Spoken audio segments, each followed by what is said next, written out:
Well, folks, we've got a trade to discuss.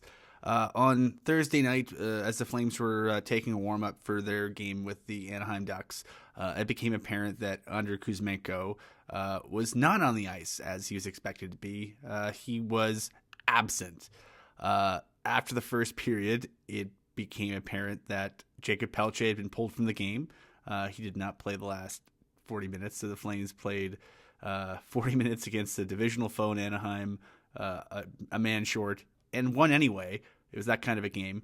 But the bigger story was a transaction the Calgary Flames made with the Philadelphia Flyers that very gradually unfolded over the course of the game to the point where the press box was actually filled with many people not actually watching the game, but refreshing Twitter and researching players that we discovered that were involved in the trade. And so here's how the trade ultimately turned out.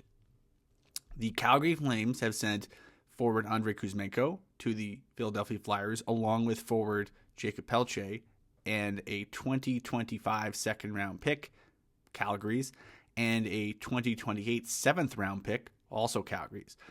The Flames, in return, receive center Morgan Frost and winger Joel Farabee. This is kind of a big trade, so let's break down roughly what each side gets. So the Flames are giving up Pelletier, who's a pending restricted free agent. He's 23, makes $800,000, and he was their first-round pick in 2019. They also give up Kuzmenko, who's a pending unrestricted free agent. He's 28, makes $5.5 million, and originally joined the NHL via Vancouver as a free agent via the KHL. He was never drafted, but he came in that way. They also lose a second rounder. The Flames had two second rounders, one from Colorado via the Andrew Mangiapane trade with Washington, and one their own. They gave up their own, so they still have the Colorado pick via Washington, and they gave up a 2028 seventh round pick. Seventh round picks, sometimes they turn into Dustin Wolf or Ilya Solovyov. Sometimes they're just organizational depth or worse. So that's a coin toss. The Flames acquire two pretty interesting players.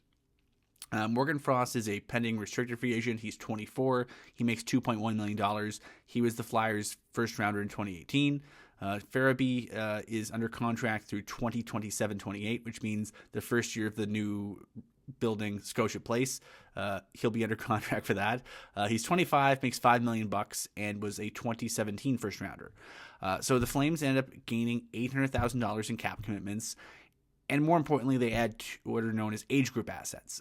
The Flames have been trying to build in that sort of 25 and under age group, and that's how they feel like you can win. And so, if you look at over the last little while, the Flames have either through guys they've drafted and developed or guys that they've traded for, they've kind of built up that group a bit. As of the trade. Here are the 1999 born and later crew on the roster: Braden Pahal, Martin Pospisil, Kevin Ball, Dustin Wolf, Connor Zary, Matt Coronado, Joel Farabee, and Morgan Frost. So that's 8 players by my count who are sort of your everyday guys. You also have that veteran core, and sort of it gives them the ability to sort of build out the team. Frost really fills a need. The Flames have 3 natural centers on the roster. They are Nazem Kadri, Michael Backlund, and Kevin Rooney. They're all over the age of 30. Frost is 6 years younger. He's 6 years below 30, and so he'll have some time to grow. It'd be nicer for the Flames if he was a right shot. He's a left shot, but if you put him, in the same locker room on the same ice for practice as Backlund and Kadri especially, there's a lot of potential there. And, he'll need to be signed to a new contract this offseason, but you don't really need to squint too hard to see the fit for the Flames there. And similarly, Farabee, Ryan Huska compared him a bit to, he mentioned how he can be a physical player. I believe Craig Conrad compared him a bit to Blake Coleman. And so the Flames love Blake Coleman. And if you look at the sort of the guys with some snarl in their game on the Flames, you kind of have Coleman, you have Pospisil, Braden Pahal a little bit, but you kind of need some more. You need some guys who can shove guys around in order to open up some space for some of your skill guys. And so Farabee fits that mold. He's also scored 20 goals on 2 separate occasions, so there's some skill there too.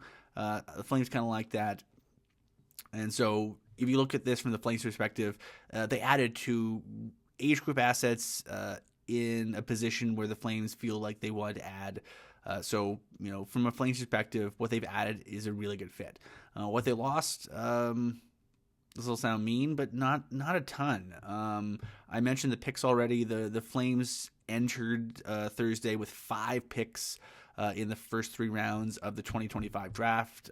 They lose their own second rounder, but they still have 2 firsts, a second, and a third. So you have 4 picks in the first 3 rounds of the draft after the Flames had a really successful 2024 draft. And they still have multiple picks in the first couple rounds in 2026. So they still have the ability to make a lot of picks and add to their roster. So I think they're pretty happy with that. They lose Kuzmenko, who was a pending UFA, who didn't really seem in their plans anyway. They lose Jakob Pelletier, who was a really beloved presence on the ice. His teammates love him. I know the fans really love him too. Really positive player. The Flames have had him since he was drafted, and I think they have a lot of affection for the player. But he's also a guy who, cleared waivers earlier this year. He's a little bit removed from a shoulder injury that took him out and really impacted his game and his on-ice confidence, coming out of that injury. And so with Pelletier, was he going to be an everyday player? Possibly, but was he ever going to be anything more than a really, potentially high-end complementary player? I don't know. And so if you're the Flames and you have the ability to replace 2 current regular players, one on an expiring deal who wasn't coming back, and one who's wasn't really sure what his upside was, with 2 guys who are a little bit more established but might have a little bit more upside still, from the Flames perspective, you can kind of see why they want to do that. And we've heard the phrase for years. General managers have to take their cues from their team, and the Calgary Flames, against all odds, are very much in the playoff picture. They're a team that is, as of this recording, a point up on Vancouver for the last playoff spot. They're a team that, or at this point, it'd probably be a disappointment if they didn't make the playoffs, considering they've been so good and sort of around the mix all year. And so if you're Craig Conroy, this is sort of a vote of confidence for the team, both right now and in the future. I know folks are sort of bristling at the idea of the Flames spending assets on getting players that would only help this year. Rental players, guys that would only really help the team, potentially get to the playoffs this year, but not really build for much more than that. Whereas, Frost and Farabee, they're guys who are age group assets who will potentially, Farabee will be around for another few years. Frost is a pending RFA, so they'll have the opportunity to lock him down for a longer contract. He'll be around for a few years. And so, if you're the Flames, you're not really giving up a lot of assets, but you're gaining a couple guys who potentially can be part of what you want to build, both now and in the future. So, in the short term, the Flames probably become a deeper, more competitive team heading towards the trade deadline of the playoffs. They're likely going to get Connor Zary back from his injury, maybe before the trade deadline, certainly around that time period. And so, the timing of this gives the Flames the ability to sort of onboard Frost and Farabee, figure out where they fit in, and then sort of ease Zary back in and give him a chance to figure out where he fits in.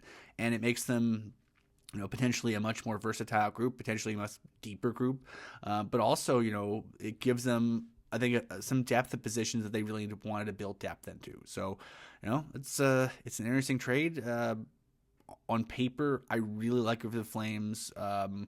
And, I think it's going to be something that, we look back at potentially in a while and go, that was a pretty tidy bit of business. So, we'll see how it goes.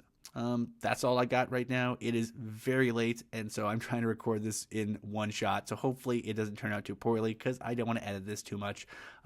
If you like this video, please click the like button. If you really like this video, please click the subscribe button. And if you like the trade, love the trade, hate the trade, want to talk more about the trade, please jump into the comments. And thank you for watching, and we'll see you next time.